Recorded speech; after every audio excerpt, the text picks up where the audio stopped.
Hello, my name is Lee Cunningham, and I am the producer for NACADA's webinar series. This video is intended to provide some tips for our webinar presenters as they work on putting together presentation materials. Presenters who use PowerPoint or similar software such as Keynote or Prezi know that there's a wealth of advice available on best practices for presentations. After carefully reviewing our viewer feedback from more than a decade of webinars, NACADA has developed the following recommended guidelines that we believe will help our online presenters be most successful in engaging our webinar participants. We do use PowerPoint because we find that it works best in our webinar platform.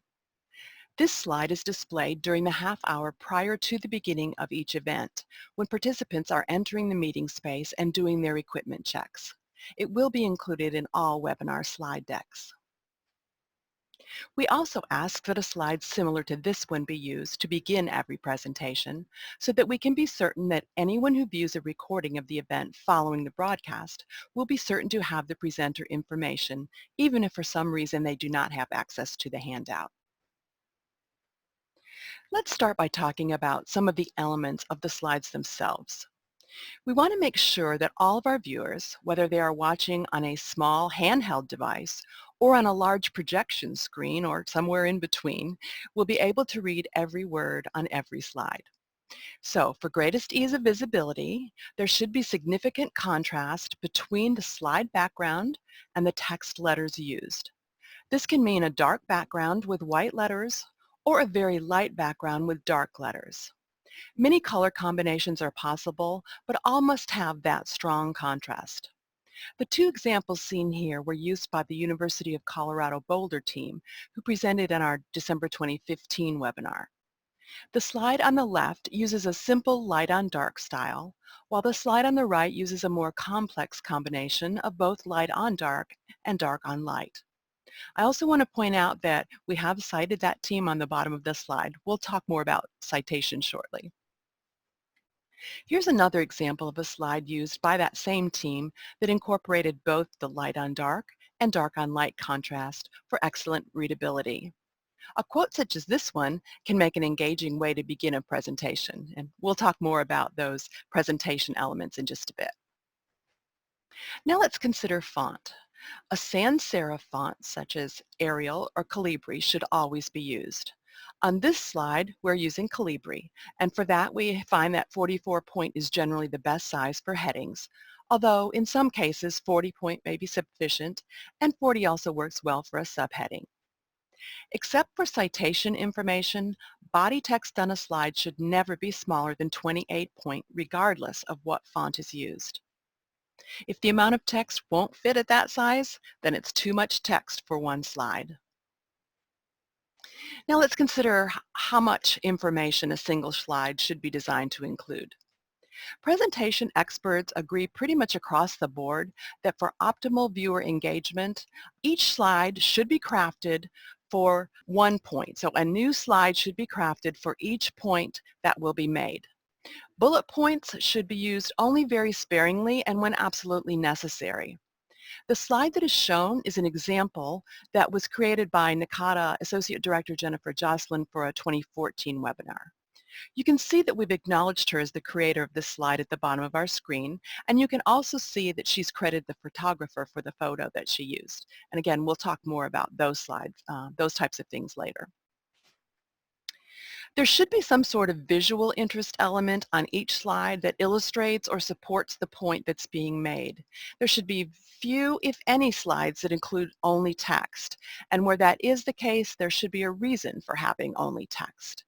The visual element could be a chart or a photograph or some other type of image that is interesting enough to engage the viewer's attention, but not so startling that they'll be distracted from hearing what you're saying. Here are two examples from Jennifer's section of that previously mentioned 2014 presentation. And here's an example of a different kind of visual that was used by Misty Stewart to illustrate her discussion of Chickering's identity development theory in a 2014 webinar. When searching for illustrative photos, try to avoid using stock photos that viewers have probably seen previously in other presentations. Here are a couple of stock photos that I know I've seen in multiple presentations. There are many sources available for photos and other types of graphics, but one that we have found particularly helpful is the Creative Commons site, because there it's very easy to tell what the copyright requirements are and who to cite when a photo is used. And speaking of citations, let's turn to that now. Although the publication manual of the American Psychological Association's 6th edition provides no instructions on how to use APA in PowerPoint presentations, Nakata webinars follow many of the same conventions that would apply to a manuscript. Citations must be included every time a resource is quoted, summarized, or paraphrased. While the complete citation list is included in the event handout to save room on the slides and avoid distracting from the point being made, enough information should be included to ensure that the source is recognized and could be located if the recording of the event were to be separated from the handout. Here we see a slide that was used by Nakata Vice President Dana Zahorik in our September 2015 webinar, Advising Needs of First-Generation Students. Nakata leaders share their experiences. Figures and tables must also be appropriately cited, and where copyright issues may be involved, appropriate permission must be received from the original source and noted on the slide. Here are two examples of charts used by Yvonne Halden in a December 2013 webinar. We've already mentioned the University of Colorado Boulder team who presented in our December 2015 webinar, and here you can see a slide that Megan Stevenson used very effectively to open their portion of that broadcast. It includes an eye-catching graphic, communicates just one point, and includes the appropriate citation. And since this was Megan's opening slide, it can also be used for helping us begin to think about our presentation content elements.